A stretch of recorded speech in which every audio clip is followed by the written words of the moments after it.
दोस्तों, बहुत सारी वीडियो हम सब ने बहुत देखी होंगी, बहुत टॉपिक सुने होंगे, बहुत लेक्चर सुने होंगे, टीवी पर समाचार सुने होंगे, बड़ी बड़ी डिबेटें सुनी होंगी। लेकिन जिस टॉपिक को मैं आज लेकर आया हूँ वो टॉपिक ऐसा है जहाँ दुनिया की सारी डिबेटें बंद हो जाती हैं, दुनिया के सारी वीडियो बंद हो जाती हैं, दुनिया के सारे टॉपिक समाप्त हो जाते हैं। आज वो ऐसा टॉपिक है, वो टॉपिक है मौत का। तो दोस्तों नमस्कार, मैं हूं आपका अपना दोस्त भाई राजीव गिल।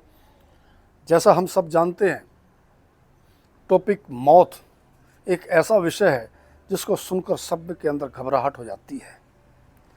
आखिर मौत है क्या? क्या चीज़ है मौत? क्या मौत से हमको डरना चाहिए? मौत से क्या दर्द होता है? कई लोग गुस्से में आकर मौत को गले लगा लेते हैं। आखिर मौत है क्या? क्यों इससे डरना चाहिए?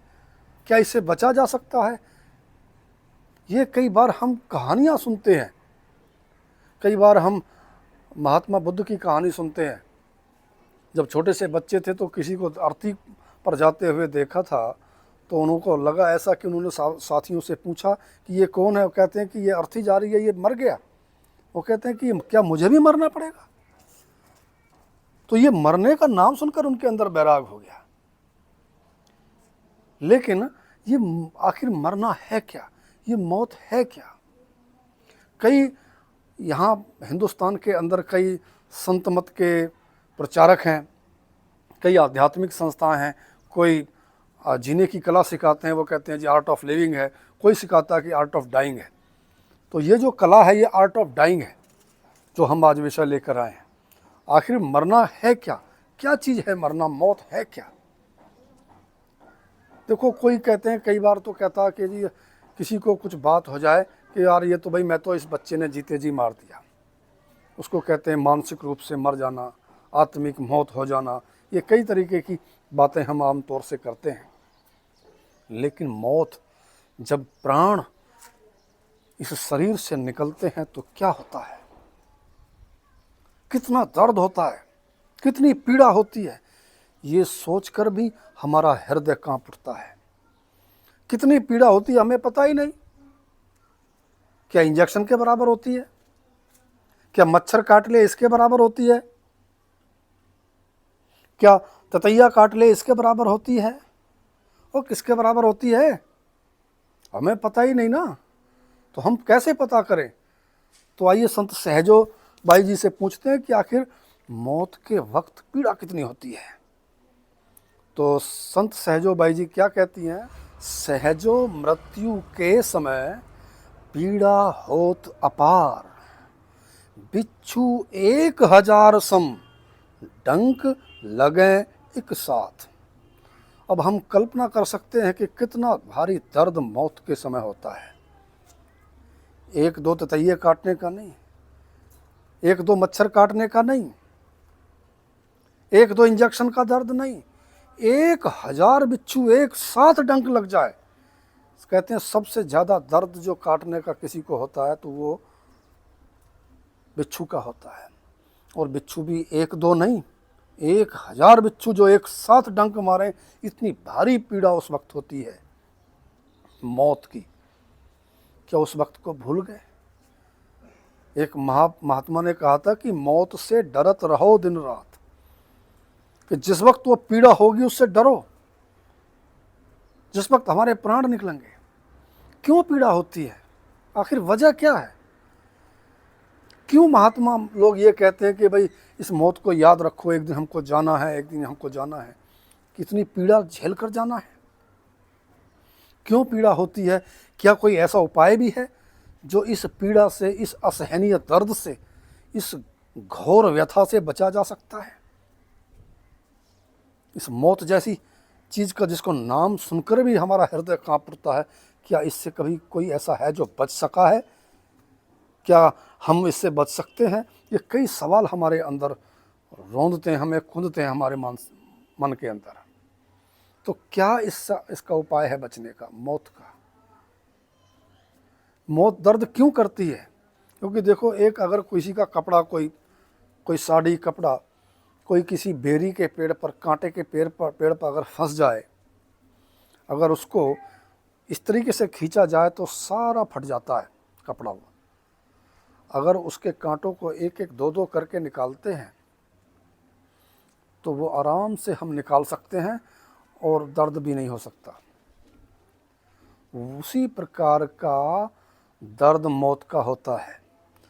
हमारी आत्मा जब सारे शरीर से, पैरों के तलुए से लेकर और सर की चोटी तक जब जबरदस्ती खींची जाती है तो कांटे की तरह सारा शरीर फटता है, बिच्छुओं की तरह डंक लगते हैं, दर्द होता है। आत्मा खींचती नहीं, लेकिन ज़बरदस्ती खींचा जाता है, इस करके वो दर्द होता है। लेकिन उसी दर्द को अगर हम अपने जीते जी रियाज करके, एहसास प्रैक्टिस करके, रियाज करके, अभ्यास करके अगर धीरे धीरे से अपनी चेतना को, अपनी आत्मा को इस शरीर के 9 द्वारों से निकाल कर ऊपर की तरफ ले जाते हैं तो ये इसको कहते हैं महापुरुष, ये जीते जी मरना होता है। उसका एंजॉय करते हैं। इंसान तो मौत का नाम तो सुनता है और डरता भी है, और लेकिन सोचता है यार तेरा कौन सा नंबर है, ये मरने वाले तो और हैं, उनका तो कोई, वो मरते तो कोई और हैं। ये एहसास नहीं करता। और इंसान का, इंसानियत का तो इतना पतन हो गया, इतना पतन हो गया कि हम किसी मुर्दे को फूंक कर आते हैं ना तो कोई ढाढ़स बनाने, कोई सांत्वना देने, कोई कंसोल्व करने उसके परिवार वालों को नहीं जाता। केवल इस करके जाते हैं कि लोग ये ना कहेंगे कि ये आया नहीं था। संवेदना नहीं है, केवल लोग कहेंगे, इस करके जाता आदमी। और वहाँ जाकर भी एंजॉय करते हैं। इतना गिर गया इंसान की मौत का भी एंजॉय करता है, उससे सीखता नहीं कि आखिर हमको साथ लेकर के आज जो गया वो हमारे साथ क्या जाएगा। तो मौत से कोई है ऐसी तरकीब जो इससे बचा जा सके? देखो कितनी आरष्टियाँ हमने खाई होंगी, कितनी अंतिम अरदासों में हम गए होंगे, कितने भोगों पर गए होंगे आज तक। पता नहीं, बड़े बड़े लेक्चर सुने होंगे कि बड़े बड़े विद्वानों ने ये बातें कही होंगी कि जी कई बार किसी की मौत होती है तो हम गुरुद्वारों में अरदास कराते हैं या कहीं और चले जाते हैं तो अरष्टियों में माइकों पर कहते हैं जी, सबके सामने बातें होती है जी, वो चला गया, उसकी कैसे जी, आज 4 आदमी बैठे तो उसकी मौत कैसे हुई। डॉक्टर लोग क्या कहते हैं, इसको ये हो गया, वो हो गया। कोई कहता जी एक्सीडेंट हो गया, कोई कहता हार्ट अटैक हो गया इसको, कोई पैरालाइज हो गया, कोई इसको कुछ हो गया, किसी को ब्रेन हेमरेज हो गया, किसी को कुछ हो गया। पता नहीं कितने कारण मौत के हैं। क्या हमें वास्तव में लगता है कि ये सारे कारण वाजिब है मौत का? मौत का कारण क्या है? क्या कोई मौत से बचा जा सकता है? मौत से नहीं बचा जा सकता। बचा कैसे जा सकता है मौत से? इसका जो उपाय है वो उस मौत के कारण में छुपा है।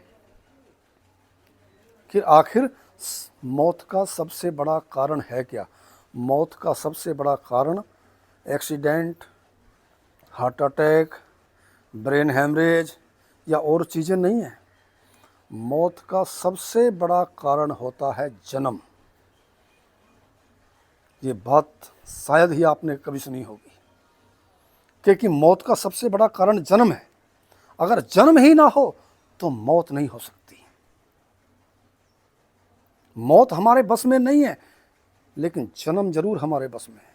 अगर हम चाहें तो जन्म ना लें, आगे को जन्म मरण से छुटकारा पा लें, लेकिन मौत हमारे बस में नहीं है। मौत का केवल और केवल एक ही काट है, एक ही उपाय है कि हम जन्म ना लें। अगर जन्म ले लिया तो फिर मरना पड़ेगा, क्योंकि इस मौत से ना कोई महापुरुष, ना कोई संत महात्मा, ना कोई फ़कीर पीर पैगंबर बचा है। सब को मौत ने अपनी आगोश में ले लिया है। इसका सबसे बड़ा कारण है जन्म। तो जन्म ना लें हम, तो वो जन्म ना लें ऐसा उपाय करें हम। अगर जन्म नहीं लेंगे तो मौत नहीं होगी। वो जन्म नहीं लेंगे, वो क्या चीज़ हो सकती है वो भी महापुरुष बताते हैं। उसी को कहते हैं कि आत्मा को जीते जी हम अपने आप को मार लें, मर जाएं, जीते जी मरना कह देते हैं। मौत का आनंद हम दूसरे प्रकार से लेते हैं, एंजॉय करते हैं। कई लोग तो बड़े नशीले पदार्थ वहाँ जाकर प्रयोग करते हैं। क्या मौत कोई ऐसी चीज़ भी है कि मौत, जिस मौत से हम डरते हैं, कहीं जाने से नाम सुनकर घबराते हैं, सब कुछ दिल दहल जाता है, क्या कोई ऐसा भी है कि मौत से आदमी आनंद करे मौत का? वो मौत का आनंद आध्यात्मिक आनंद है। वो क्या आनंद है? कबीर साहब से पूछते हैं जी, हमको पता ही नहीं कि मौत का भी कोई आनंद होता है। तो कबीर साहब क्या समझाते हैं कि जिस मरने ते जग डरे, कि जिस मरने से सारी दुनिया डरती है कि यार कहीं ऐसा ना हो कि मैं इस काम में मारा जाऊं, कहीं एक ऐसा ना हो जाए। वो कहते हैं जिस मरने ते जग डरे मेरे मन आनंद, कि मेरे मन में तो वो आनंद है कि यार कब मरूंगा मैं। कि जिस मरने से जग डरे मेरे मन आनंद, मरने ही ते पाइए पूर्ण परमानंद। वो परम आनंद, वो परमात्मा की प्राप्ति, वो मरने के द्वारा ही पाई जा सकती है। यानी कि ऐसा हम जीते जी उस मालिक की बंदगी का वो अभ्यास करें, वो रियाज करें कि अपनी सूरत को, अपनी आत्मा को समेट कर जीते जी एक बार मर जाएं, इस शरीर से निकाल लें, तो फिर कभी भी हमें दोबारा जन्म नहीं लेना पड़ेगा, और जन्म नहीं लेंगे तो हमारी कभी भी फिर मौत नहीं होगी। तो दोस्तों, ये ऐसी मौत है। मैं फिर किसी एक ऐसे ही सब्जेक्ट के साथ मिलूँगा, तब तक के लिए नमस्कार।